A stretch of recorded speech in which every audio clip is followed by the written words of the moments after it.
It took me a minute to go live because I saw myself on the video camera when I sent you the link to come on here, and I was like, ooh, I really need a touch up on my hair. And then I started writing my hairstylist to get color and then forgot that I was doing a job. Did you go down the rabbit hole? Yeah. Yeah.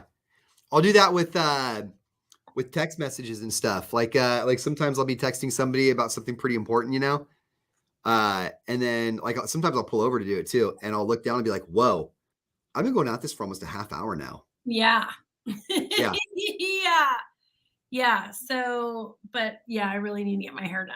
It's Always just track a time drier real and quick. drier because I think because of all the trips to Vegas too. So anyway. Do you find in Vegas, is the air in Vegas better for your hair than the air is in Modesto, or is it about the same? It's so dry in Vegas. Your skin will be dry. Your nose will be crusty. Like everything is dry. Okay. When Jamie and I went, she was like, we realized like you always bring extra lotion. I'm a huge water drinker anyway, but I'm still feel like I'm constantly dehydrated. Okay. Okay. Yeah, I was just wondering. Because I know like moisture in the air makes it go out more, right? For all women, like if it's humid or there's a lot of get bigger. yeah. My hair will get bigger. Okay. And I finally understand what everybody means by it's a dry heat. Because I used to be like, yeah, but so is the oven. But it is drier. It's not like when my hair would fly like Florida or North Carolina or like the Texas. Blech. Oh, Florida just sucks the wind right out of you when you get off the plane. You're like, yeah. Oh yeah.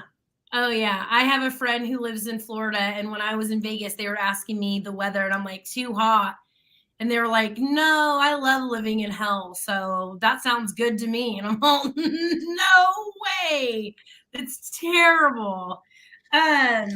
So my cousin sent me beef jerky. She didn't know that I already followed this company so she's like, I'm assuming you already tried them. Well, I try all the beef jerky. But I'm most interested in this one, and I left you some. It's dill pickle beef jerky. And so we're going to I'm intrigued. It smells really strong. I love dill pickles and I love beef jerky, but I don't think they belong together. You and I tried dill pickle sunflower seeds for the first time together on the air too.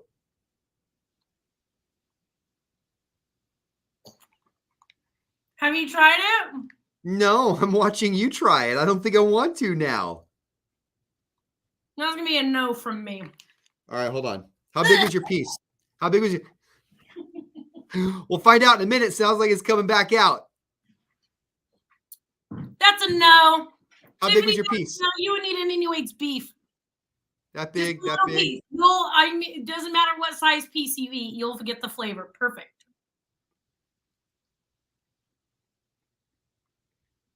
Maybe if you keep going, maybe you're going to have to complete the task. I already spit it. I couldn't do it. Oh, nope, there it is. Gross. I know.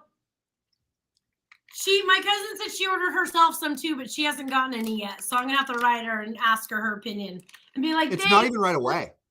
Huh? It's not even right away. No. When you're chewing on it,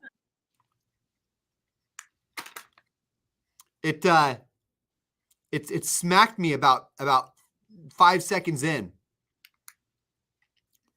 It's but weird. Also, I can't help it. You like it? You can have mine. I don't like it. You can have mine. I don't like it, but there's food in front of me, so I have to. I tried the dill pickle sunflower seeds and I didn't like them, but then I tried that Chinook sunflower seed brand, the dill pickle, and those were really good. Do we just need to try more dill pickle jerky? How about you just let me know how that goes? I can tell you that this one went poorly. On a scale of 1 to 10? This test kitchen is the only test kitchen to test in the kitchen. Dill jerky. Kitchens have counters, and my dill pickle beef jerky was on a counter, much like a kitchen, and I picked it up and I put it in my mouth, and it made no difference. It still was not awesome. I bet that if I put this in the break room of the radio station where everything gets taken immediately, nobody will eat it. Hey, do this. Do this. When you come back in, we're going to get a bowl and we're just going to get a little piece of paper that just says beef jerky and we're going to put it in there. We're not going to say that it's dill pickle.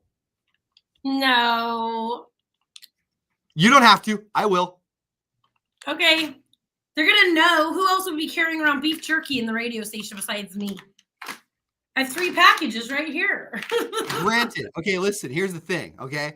This like, stream where did already... these hot wings come from? That I can know who those... Oh, wait, no. They wouldn't know who the hot wings came from because for some reason they gave that endorsement to somebody else at a different radio station, not the person who literally talks about hot wings every day of her life.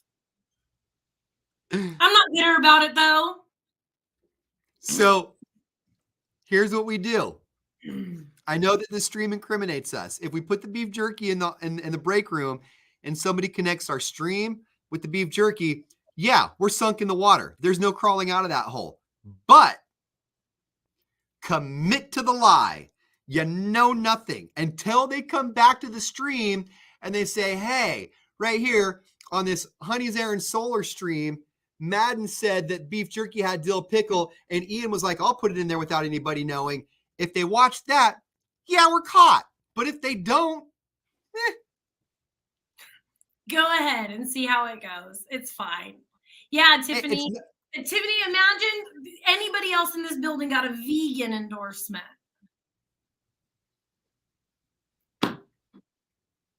And because it's pickle flavored? Imagine if a different radio station got the Mexican pizza endorsement. I'm going to go out and get that myself. When it comes back again. All right, what do you have going on this weekend? It's going to be 105 on Friday, and we're in a drought. So all of your front yard water active. So my friend posted a slip and slide the other day. Hey, adults, let me warn you. There's a reason there is a warning age on said slip and slide. There's a reason the slip and slide doesn't say 8+ or 7+. There's a reason it says 8 to 14 or 7 to 13. And what is that reason? Outside of those ages, you probably shouldn't get on them, especially if you're a grown adult who can get the wind knocked out of them because you're not doing it right.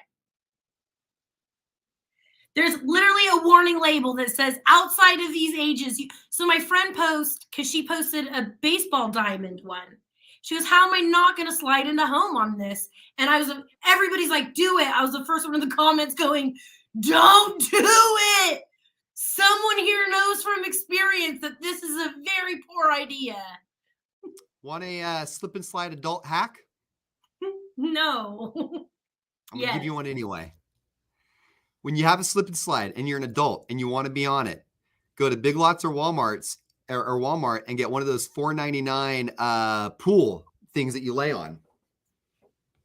And use that as a cushion when you go down your slip and slide. Because a lot of slip and slides for kids will come with mini blow up versions of that for the fancy slip and slides that have like little hump. So you're telling me that if I run with a raft and jump onto that slip and slide, it's not going to go and just die? Well, okay. So first of all, you're not supposed to jump on the slip and slide. You're supposed there's a whole way when you go. You're supposed to fluidly come in and put your arms down and like one motion go down, right? Like how do I take you with me on this journey? I did not do it that way. I did more of a run. And then that's going to hurt a 10-year-old too. 10-year-olds are closer to the ground than me.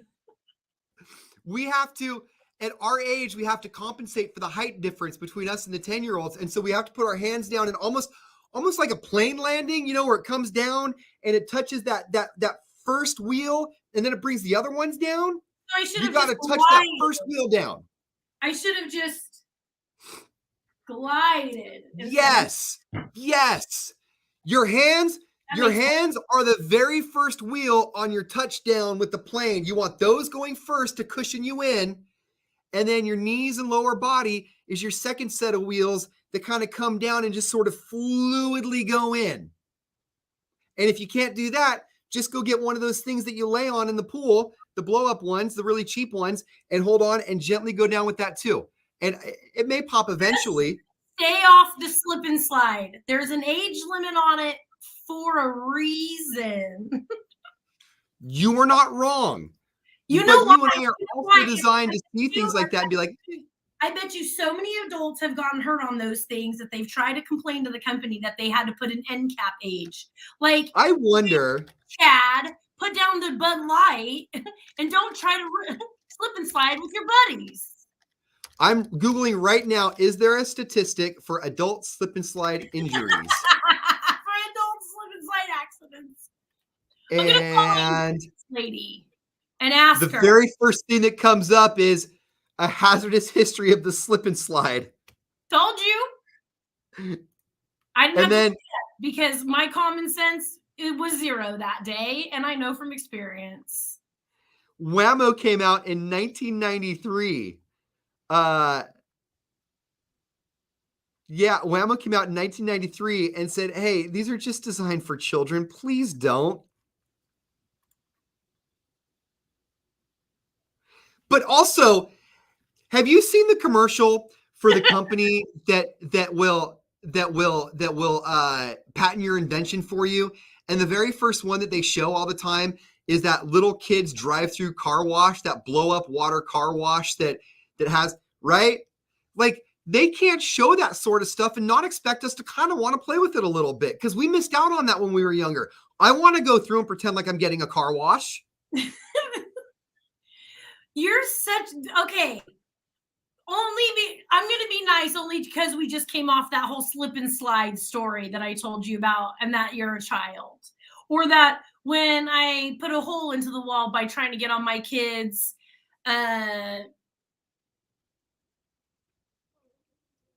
what's that thing? I love those. I forgot. The thing you ride, that they had in Back to the Future. The hoverboard. Oh, hoverboard. But like a grown man on a skateboard, if you haven't ridden a skateboard in a while and I see a grown man, like, I could do that. Not if you haven't in a few years. Don't do that. I used to skate, and my son got a skateboard for Christmas a couple years ago. And he's like, hey, Dad, show me a kickflip. Hey, Dad, show me an ollie. And I'm like, all right. Couldn't do it. Yeah. Could not do it. Yep. Little bit, almost, but couldn't do it.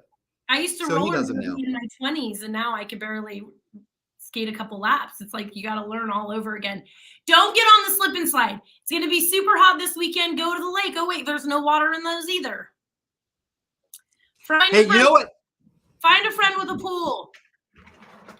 The hoverboard gave everybody a window into what everybody looks like when they do this.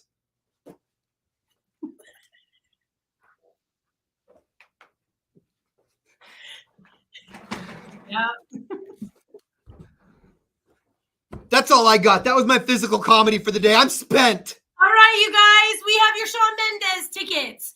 We have Uncorked Wine and Food and Brewfest tickets for this weekend. The beef jerky is really not that big of a deal. And on that note, we out of here. Bye.